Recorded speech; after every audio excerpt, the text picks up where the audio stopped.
It's time once more to find Northern Ireland's House of the Year. We've got a wonderfully wide variety of houses, each with something special, something unique to offer. But who's going to be making those all-important decisions? Time to meet the judges. Returning once again, head judge, award-winning residential architect Des Ewing. International interior designer Suzanne Garuda. And they're joined by Manhattan-based interior and product designer Michael Tavano. The best part of being a judge for House of the Year is that I get to indulge my inner voyeurism and see how people live and see these wonderful homes. What I would like people to take away from the third series of House of the Year is if they could dream like the dreamers we have on this show to create something new, something a little bit better. Every house has been so unique, and I'd really like people to celebrate the great wealth of architects, tradesmen, craftsmen, designers that we have in Northern Ireland. So there we are, 3 super stylish judges, 12 absolutely stunning properties, but only 1 winner. So, let the games begin.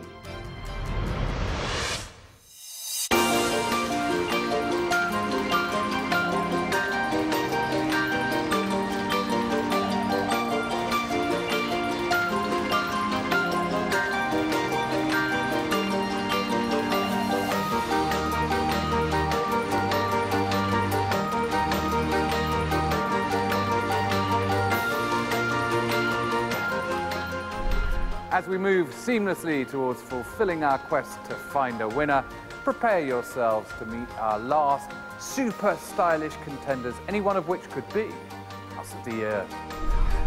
We're off to the northwest, to a country barn conversion which is full of charm, personality, and most importantly, fun. Or could the winning house be in Omagh, a modern, friendly, down-to-earth family house with a touch of the 1930s? Or will it be our first house here on the north coast? Wonderful sea views, romantic, rugged walks by the beach, and easy-going access to the golf course. Sounds like the perfect place to build a holiday home. But when our homeowners saw what they created, they decided to move here full-time because it was so good and retire. This 6-bedroom seaside retreat is home to Myrtle and Leslie Miller. It's a multi-generational house with guest rooms for the grandchildren and their parents. They've also cleverly and very thoughtfully included a lift directly into one of the bedrooms for Myrtle's mum. Colours and the interior design were all chosen by Myrtle herself, and Leslie designed and made the steel and marble staircase. This impressive couple have been really hands-on in creating the home of their dreams. So this actually started as a holiday home, didn't it? But you saw what you'd done and decided, I'm going to move there permanently. We wanted a home that was going to be for us as well as for my mother, who is 90, and who comes to stay now and again. Also for our children and our grandchildren. So putting that all together was a starting block. So thinking of all the uses and all the ways around it. I mean, you've made something really very elegant, very sophisticated. Was that a real joy to be able to express your personalities like that? For me it was. The bathrooms, I think, were the part that I really liked best. What's so lovely, it's a modern house, but it's not that modern cliche of everything being white and everything being plain. You've got some wonderful colours and patterns in each room. Turquoise, my favourite colour. That's the one I've used the most. And then you've got red in here, and because you've got lots of other colours in the bedroom. Well, Leslie chose this colour in here. Well, downstairs we'd gone for cream, and they were heading that direction again. I said I always loved a really nice, strong red suite, so it got the thumbs up. What, from the boss? Yes.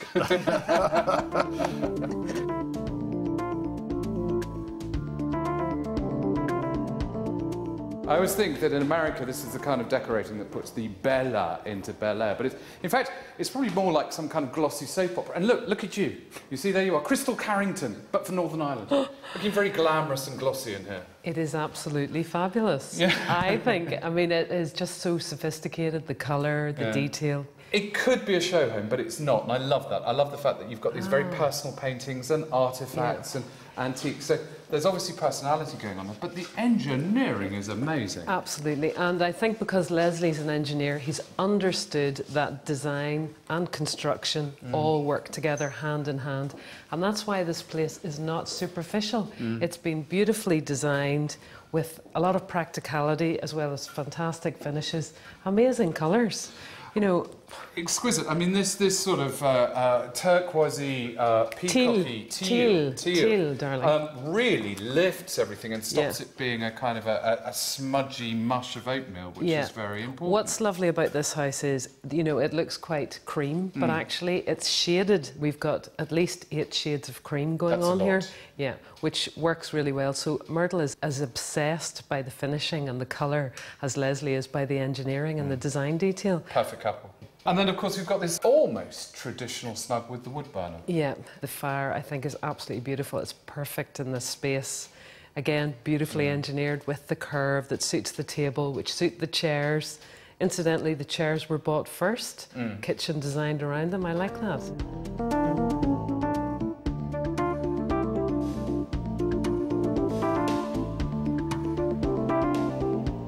Of course, having said that Suzanne looked like Crystal from Dynasty, really, I should have said she looked like someone from Dallas, because we got a Ewing. Not Bobby, but Des. Now, there's a lot that I see inside that reminds me of those very, very kind of glamorous, very glitzy American soap operas. Yeah. What about the outside? The thing about the exterior is that first impressions are the most important thing in the design of a house. Whenever you see it, you make your mind up within a few seconds. And unfortunately, it doesn't look that impressive from the outside. I think the thing that makes the outside interesting is the fact that you see so much of the inside, but not really the architecture. No, this house, it's not about the architecture, it's about the way that it's organised on the site. The accommodation inside, it's got 6 bedrooms. Also, the decision to reduce the level by 1.5 meters means that they can add an extra floor in, and also it means you're not going up quite as high to get into the house at the start of it. So those elements in it are worked out extremely well. They have created a lot of space, but they use every inch of it. That's what's good about it. There is no wasted space, and I keep going back to how clever the plan is.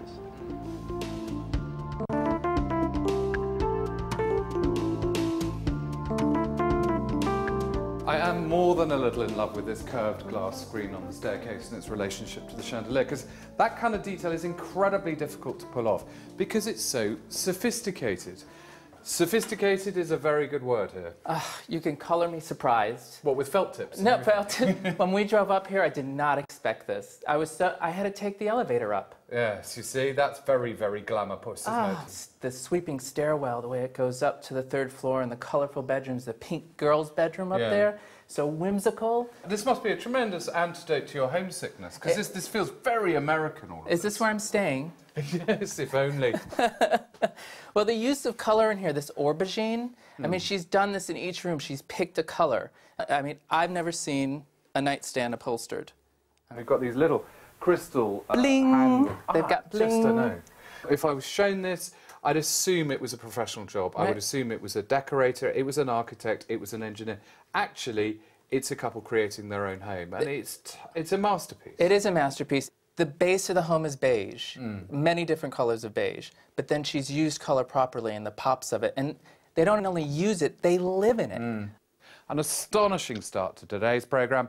Let's check out house number 2.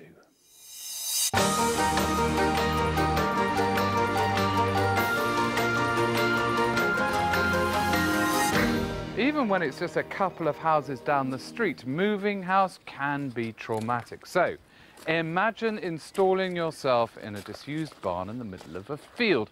Could have been a nightmare scenario for our next homeowners, but I'm pleased to report a fairy tale ending because this is their dream home. This barn conversion in Clawdy is home to Leslie and Craig Jefferson. Craig not only helped design the project, he also built it. And he incorporated many of the barn's original features, as well as adding a few other interesting, rather quirky details to this fun family home. The round tower houses a spiral staircase which leads down to the ground floor of the old barn and to the bedroom accommodation. Craig originally bought the tumbled-down barn with the intention of restoring it and then selling it on, but as work progressed, he fell in love with its country charm. Leslie, on the other hand, took a lot more convincing. You've been tripping down this muddy drive in your Jimmy Choos, and you see this big, wrecked, stony old barn. You must have been delighted. No, I wasn't moving to it. I didn't want to move to the country at that time, no. We put her on the kitchen, says do the kitchen now. And when she started look for a kitchen, Sort of went from she that. got bitten a bit then, so. What's the thing that really sets this place apart for you? For me, I love watching the birds and the wee squirrels, and it's amazing just sitting watching them and hearing them in the mornings. And if it's a good day or a good night, we would sit out and we'd have wee card schools in the doghouse nights, poker classics. And so what kind of style do you think sums you up? plain and simple. Really? Yeah. You don't think there's something a bit more sort of shiny and a bit more glamorous? Well, to it? maybe. I don't like a lot of fuss. Yeah. So you like elegant and tailored. Yes. Let's go for yes. that. I Different think wee quirky things, wee different things. everywhere you look, it's Yeah. about really 100% having a good time. Yeah. How would you describe your style? Don't say plain and simple. I'm not going to buy it from you either. I love the old stuff. I think a lot of the old buildings around the country that are lost, they're tumbled, they can be used, you know. The architect was actually very good in it, along with us, you know. Between the two of it, it was a joint venture with us, you know. When I seen it at the start, that's what I pictured, to be honest.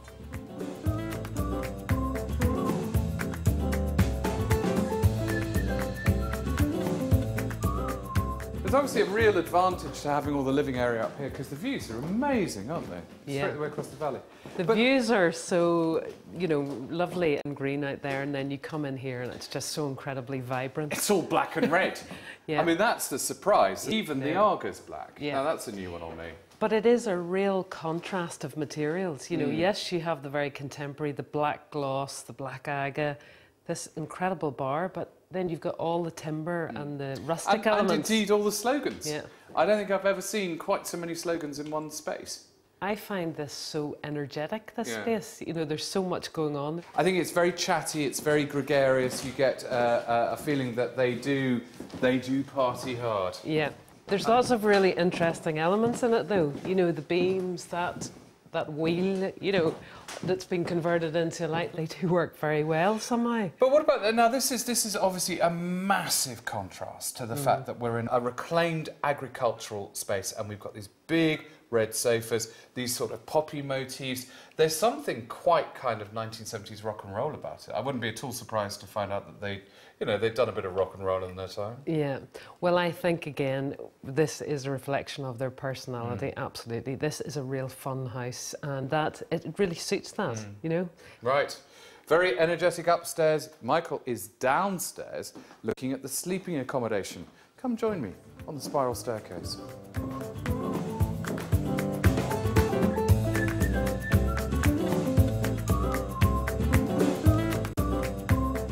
This turret does, in fact, have quite a kind of a modern fairy tale feel to it, and they've used it to display all these mementos. From around their world trips. From their world trips, Somehow that exactly. seemed very right, you coming down out of the castle. Am I Prince Charming? You are charming. There we are. So we're in the hallway now, which is for the master bedroom, up to the master bedroom, and the bedrooms, which were the stables. But so this is the old bit. This is, and we have the piggery, which we just went past, and now we're going into the shed. There's a deliberately comedic thing here. This is so not a shed.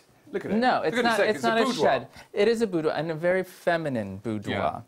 Well, now this is something I struggle with slightly because Craig is obviously a man's man. He's a constructor. He's a builder. How comfortable can he be amongst all that? Well, we all have our little Fluffy. feminine side Do you think- to us. I think that's it. That's what it's about. Yeah, we all do. So I think he's comfortable in here because it's a comfortable room. The view is spectacular. Yeah. It's almost like a pastoral oil painting, which is really my favorite thing about the room.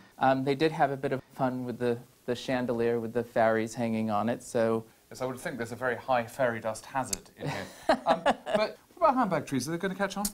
Well, these are yours, aren't they? They so aren't. I would worry if I had that many. Come on, handbags. I would carry that. Wouldn't you carry that? No, It's I quite wouldn't. lovely. For a start, it would clash with my face. But, No.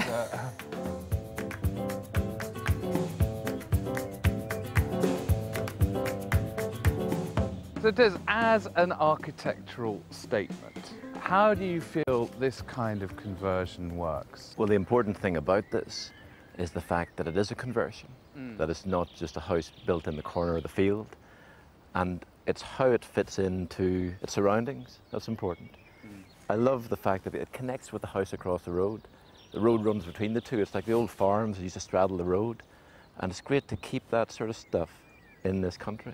What about the turret? Because obviously that's the most eye-catching feature of this. Do you think that it works with the rest of the building? Well, the strange thing for me, that the part I couldn't understand, is the planners have been very particular about what can be done with the existing building. They won't allow window sizes to be changed, etc. But then they allow this turret, which is a major feature to be put onto it. The turret works very well in terms of circulation, because it means staircases not have to be within the building where space is tight. So practically it works well. I think maybe it's a little bit too strong for the house. It takes away from the simplicity of the barn. The outside seems to be a bit grown up, I think, compared to with what goes on inside. Yeah, it is grown up. You know, the zinc roofs and all this sort of funky stuff, and then you go inside and it's more... And it's all kind of jazz hands. Yeah. I like it. You know, I must say I prefer the funky bit than we have it inside. I think it works better. Excellent. So there we are, house number 2. Good taste on the outside, good fun on the inside, an exuberant conversion onto house number 3.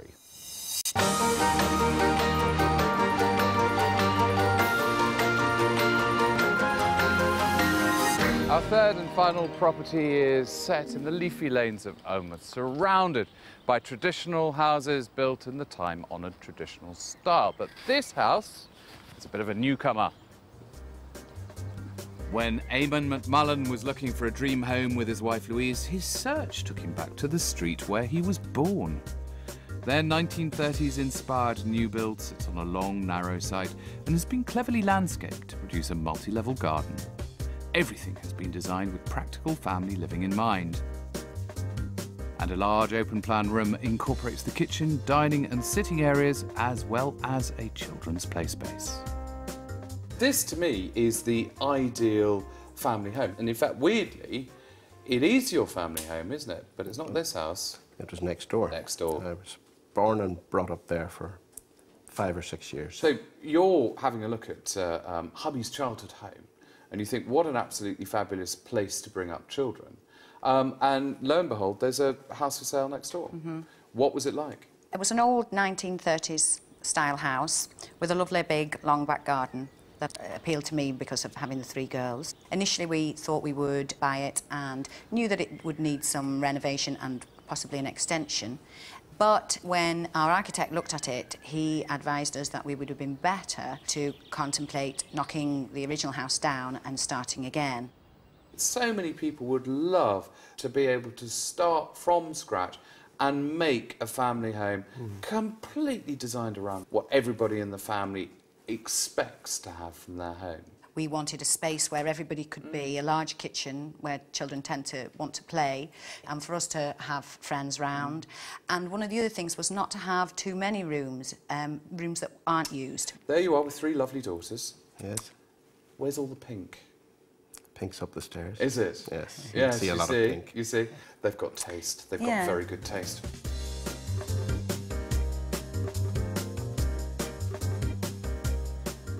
When they built family houses back in the 30s, they often were terribly generous with the plot. And this is a really quite magnificent amount of green space, isn't it? It's great, yeah. But the problem is it's at a higher level than the house. Well, this is it, isn't it? So, you know, your gardens here, house down there. This is why this works so well. It's how you deal with the change of level. There's been terraces, there's been a lot of planting in it. It's been broken up, and then the path leads you up to it very softly. So that makes it all tie together well with the house. It's a very polite house, I think. It is. It's great to have something that's unrestrained and not trying to be the biggest show in town. The windows are important because they continue that unusual horizontal fenestration, but also the colour of them. It gives, usually houses in this area can be a little bit bland where there's so many greys in it. This introduces a little bit of colour to it and brightens the whole thing up, along with the texture of the walls. Basically, this is arts and crafts architecture, isn't it? Yeah. This is a style that started in the 1860s, 1870s, and it's still going strong. Yeah. People still They still love like it. There's something very homely about it, something very friendly and understated and relaxed, and that's why it keeps coming up, keeps coming back.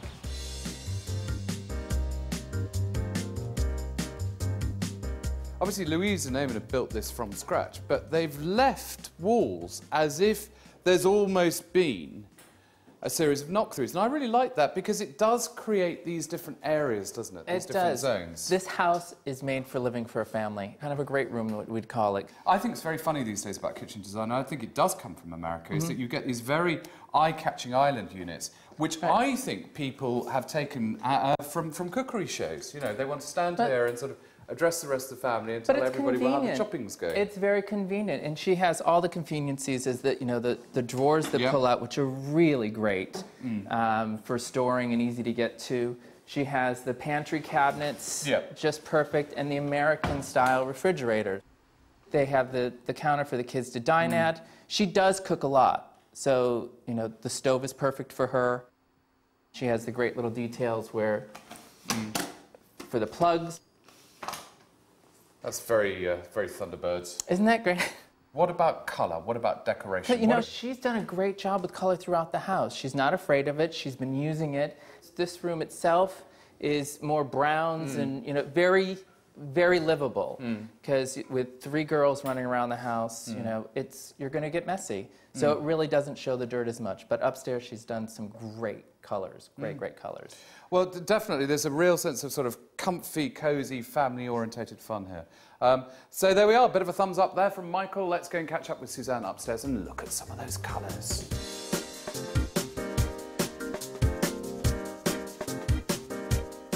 Of course, when you build and design your own home, you can have whatever you want. I really like this corridor as a space, but I particularly like the fact that Louise has obviously said, maximise the storage. Let's keep the pink tied at bay behind cupboard doors. It's nice, though, that she's used mirror to make those cupboards look as if they're additional windows. This feels very different in here, Suzanne. It's a very different character. Yeah, well, the bedroom is the escape, isn't it? Especially when you have small children. You want it to seem airy, bright. You want the colours to be very restful and relaxing. And there is that real sense of space. I know Louise wanted this room to feel as if it was part of the kind of greenery and shrubbery outside. And she's succeeded in that. I mean, it has worked very, very well. It's very calming. But there is a bit of glam. I mean, we've got the feature wall with the wallpaper on it. We've got the bed linen and the coordinating curtains. So it's not plain by any means, is it? No, it's not plain, but I think Louise probably could have pushed it a little bit further with a little bit more contrast. And again, you've got this idea of things being standard, you know, standard-sized poles at standard heights. That's something I wish we could change, because to me, the joy is you hang curtains the full height of a wall and you get that drama, you get that vertical detail. Yeah, I mean, we're all different heights, we're all different sizes. You know, we do it with our clothes, why don't we do it with our curtains? Don't you think, though, that this year we are definitely seeing more pattern? You are rubbing off on the planet, I can tell you now. People are being a little bit more brave. I don't use that much pattern, but I think used in the right way. I mean, tone, texture, colour, all those things, they add interest, and I think people should be brave about it. Right. So that was the last of our 3 houses for today's programme. But the question on everyone's lips is, will one of them be House of the Year?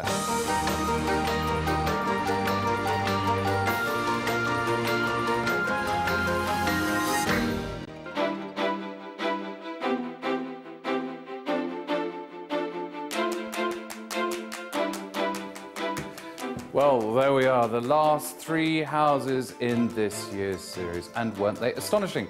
Before we let the judges do what they do best, which is to judge, let's have a quick recap.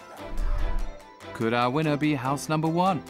The stunning seaside home in Portstewart with views over the golf course. Or perhaps house number 2, a fun-filled and charming country barn conversion in the northwest.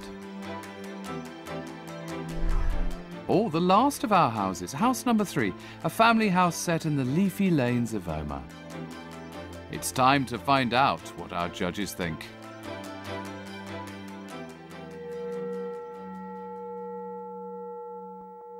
So let's take a look at the last of the finalists. Our first house is a stunning seaside home. That's by Myrtle and Leslie in Port Stewart. Suzanne, do you like it? I was so impressed. I would never have put that house with that couple. No. But it was glamorous, it was really chic, it was colourful. He's got the engineering background, knows how everything works, and she has put a lot of time, research and personality into it. Is that the sort of house you expect to see by the coast? Not by the coast. I mean, to me, this house was like a, like a quartz rock.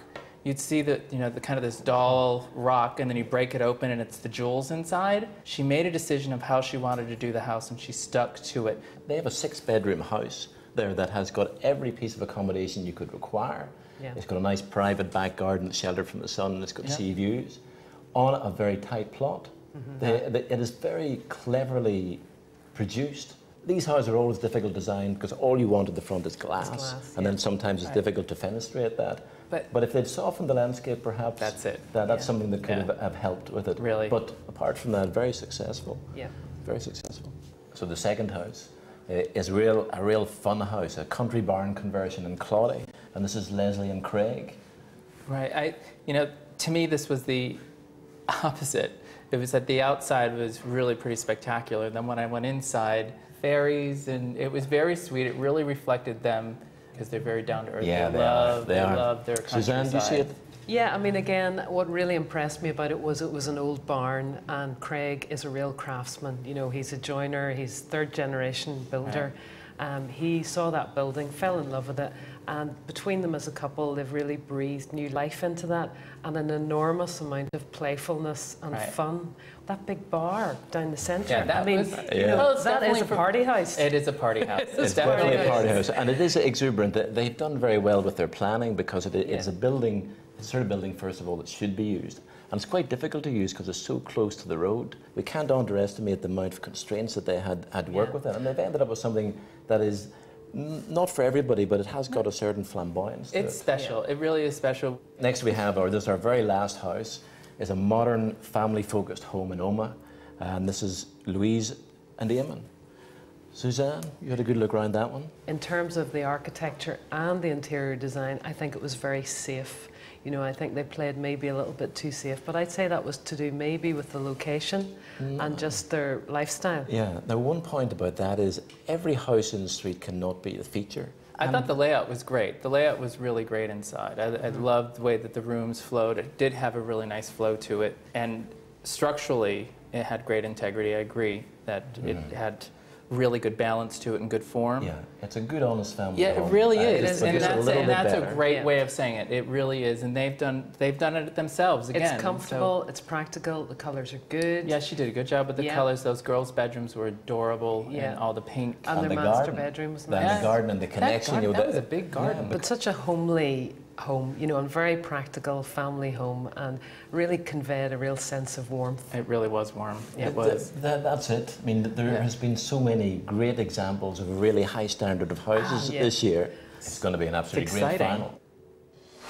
Well, wow, what an extraordinary series. And we've now seen all 12 of this year's entries, any one of which could be named as House of the Year 2012.